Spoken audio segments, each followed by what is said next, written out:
ಅದ ಮೆಣಸಿನ್ಕಾಯಿ ನಮ್ಮ ಹಾವೇರಿ ದಾವಣಗೆರೆ ಕಡೆ ಹಚ್ಚುವಂಥ ಕೆಂಪು ಮೆಣಸಿನ್ಕಾಯಿ ನಾವು ಇಲ್ಲಿ ಒಂದು 700 ಹೆಕ್ಟರ್ ಮೆಣಸಿನ್ಕಾಯನ್ನು ನಮ್ಮ ರೈತರು ಒಂದು ಅಗಿ ತಂದು ಅದನ್ನು ಕಸಿ ಮಾಡಿ ಅಗಿ ಹಚ್ಚಿ ಅದನ್ನೆಲ್ಲ ನಾವಿಲ್ಲಿ ಬೆಳೆದೆವು. 700 ಹೆಕ್ಟರ್ ಮೆಣಸಿನ್ಕಾಯಿ ನಾವು ಬೆಳೆದ್ರೆ ಅದರಲ್ಲಿ ಮಳೆ ಚೆನ್ನಾಗಾಯಿತು, ಆದರೆ ಎಲ್ಲ ಬೆಳೆ ಕರೆಕ್ಟ್ ಬಂತು, ಎಲ್ಲ ಸರಿಯಾಗೈತಿ. ಆಮೇಲೆ ಅದನ್ನು ನಾವು ಬೆಳೆ ತಕ್ಕೋಬೇಕು ಅನ್ನುವಂಥ ವಿಚಾರದೊಳಗೆ ಅದು ಮೆಣಸಿನ್ಕಾಯಿಗೆ ರೋಗ ಬಿದ್ದು ಅದು ಎಲ್ಲ ಹಾಳಾಗಿ ಹೋಗೈತಿ, ಅದು ಹಳದಿ ಆಗಿ ಹೋಗೈತಿ.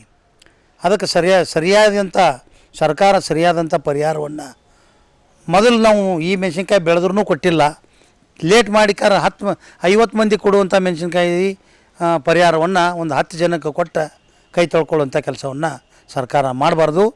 ಈಗ ಮೆಣಸಿನ್ಕಾಯಿ ಫಸಲು ಚೆನ್ನಾಗಿ ಬಂದರೂ ಕೂಡ ನಮ್ಮ ಕೈ ತಪ್ಪಿ ಹೋಗೈತಿ. ಅದು ರೈತ ಆತಂಕದಾಗ ಇದ್ದಾನೆ. ಆದಷ್ಟು ಬೇಗ ಪರಿಹಾರವನ್ನು ಜಲ್ದಿ ಹಾಕಬೇಕಂತ ಹೇಳ್ತಾರೆ. ನಾನು ಸರ್ಕಾರಕ್ಕೆ ಈ ಮೂಲಕ ಒತ್ತಾಯ ಮಾಡ್ತೇನೆ. ನನ್ನ ಹೆಸರು ನಾಗಪ್ಪ ಉಂಡಿ, ರಾಜ್ಯ ರೈತ ಸಂಘದ ಉಪಾಧ್ಯಕ್ಷ ನಾಗಪ್ಪ ಉಂಡಿ ಅಂತೇಳಿ.